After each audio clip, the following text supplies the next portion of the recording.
Hi there, I'm Drew Badger, the world's #1 English fluency guide, and today, because the brand new Jungle Book movie is coming out, the live action movie, I thought I would teach a whole bunch of great phrases from the old Disney cartoon.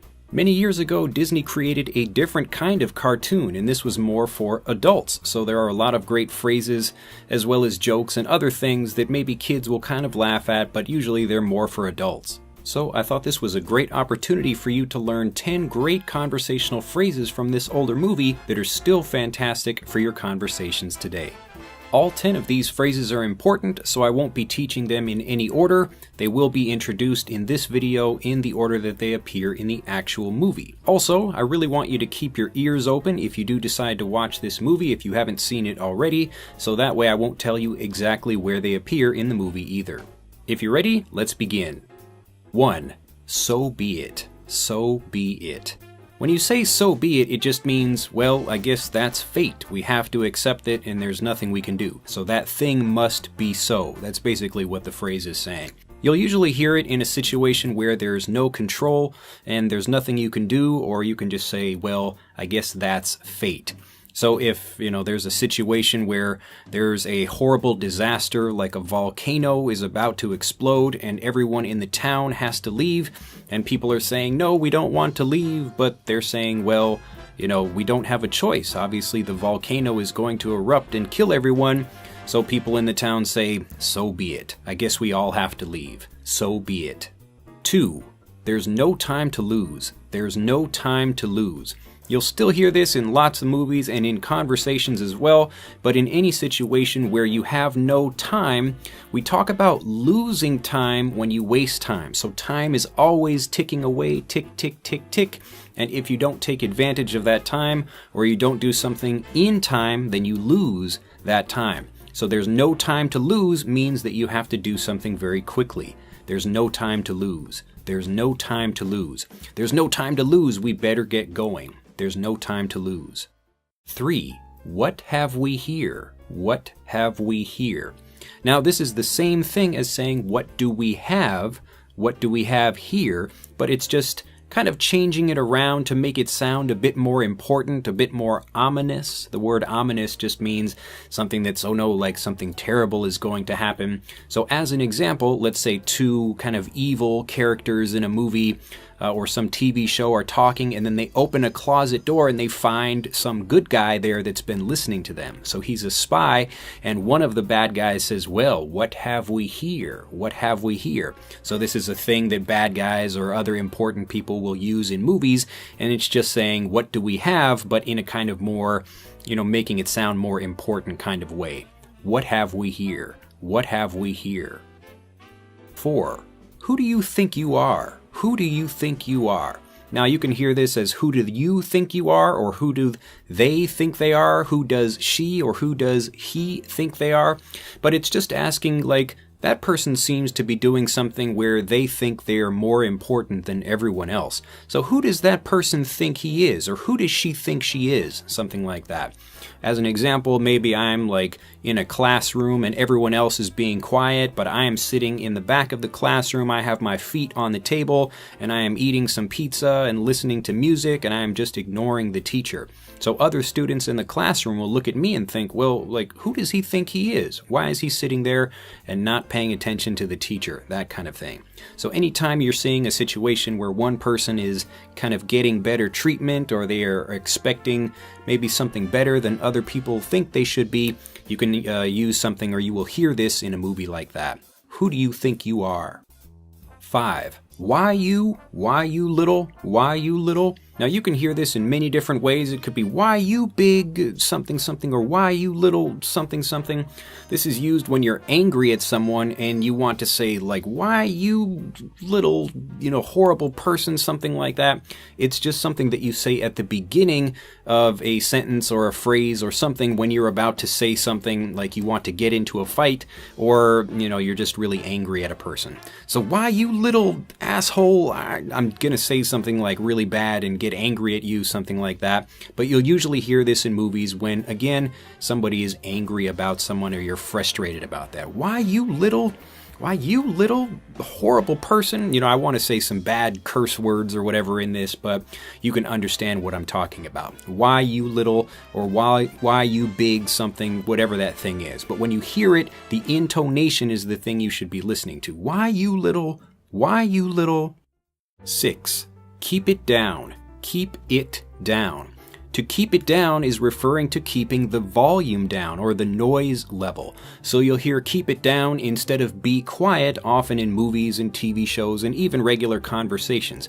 So if I'm trying to listen to the radio and I want to tell other people to be quiet, but I'm trying to be a bit kinder, I could say, please keep it down a little bit. So listen carefully to how this blends.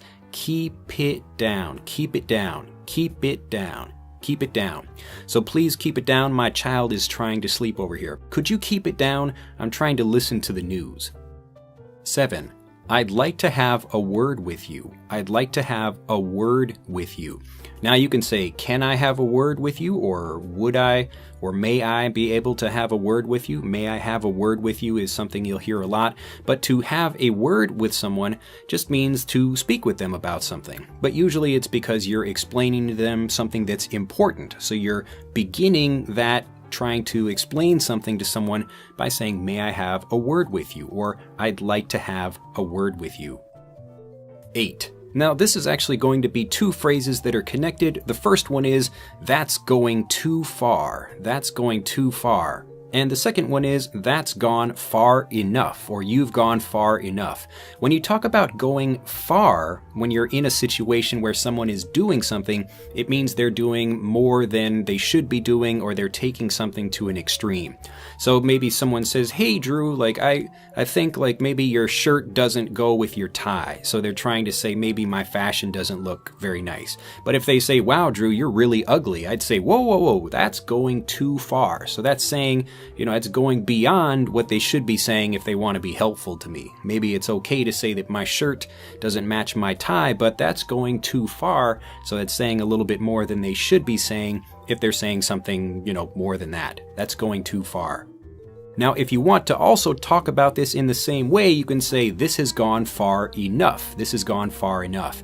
So maybe one person is doing something bad, or they're continuing to say like bad things. Wow, Drew, you're ugly, and your breath stinks, and, you know, all these other bad things about me. And I say, okay, this has gone far enough. So they're doing things, they're pushing further and further. So I say, ho, wait. You're going too far with this. This has gone far enough. This has gone far enough. 9. This is going to be the most complicated phrase that I teach in this video, so listen carefully not only to how it sounds, but also, you know, when you're reading this on the screen. If I never see him again, it'll be too soon. If I never see him again, it'll be too soon. Now there are two parts to this, so this is if I never see someone again, or if I never do something again, or if I never meet someone, and again we could talk about if he never, or if she never, or if they never, but usually we're speaking from ourselves when we're saying something like this. If I never play basketball again, it'll be too soon. So the second part is to be too soon. It means when something is happening, you know, again, but really quickly or sooner than you'd like to happen. Now, what this means is that if you even never do something again, that's still too soon. So it's kind of a joke. It's saying that even if you never do something you don't like, or never see someone that you don't like meeting, something like that, it'll still be too soon. So you can just say in a basic way, I never want to see that person again, but this is a bit more advanced way of explaining the same thing. So let's say you fall into a pool and you don't know how to swim, and it's a really frightening experience for you, and you don't want to do that again. You can say, if I never see a pool again, it'll be too soon. So even if I never see one again, that's still too soon from now. So again, it's kind of a longer phrase, but it is a common thing that you'll hear in conversations, and you'll also see it in movies a lot as well. If I never see someone again, it'll be too soon. Or if I never do something again, it'll be too soon. 10. Well, because 9 was a little bit trickier, here's a nice easy one for our last phrase for this video. This is, he's hooked. He's hooked. Now, to be hooked on something, this is actually interesting that this was in the cartoon, in the movie, because my mother-in-law was just asking me about this phrase, to be hooked on something. Now, to be hooked just means you're addicted to that thing, or you're unable to not do that thing, or unable to leave that thing in some way.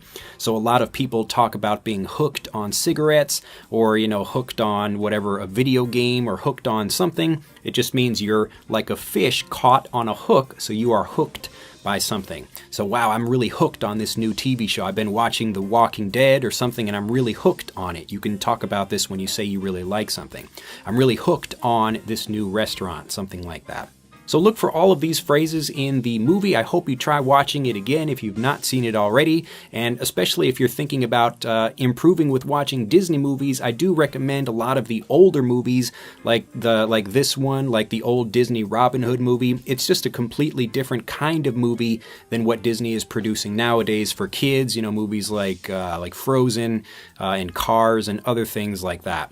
Well, that's it for this video. I hope you've enjoyed learning all of these great phrases. Even though this movie is from 1967, again, all of these phrases are still commonly used, and you'll hear them in movies just as commonly today as you will have heard them back then. If you have an idea for another movie that we should do the top 10 conversational English phrases for, do let us know in the comments below.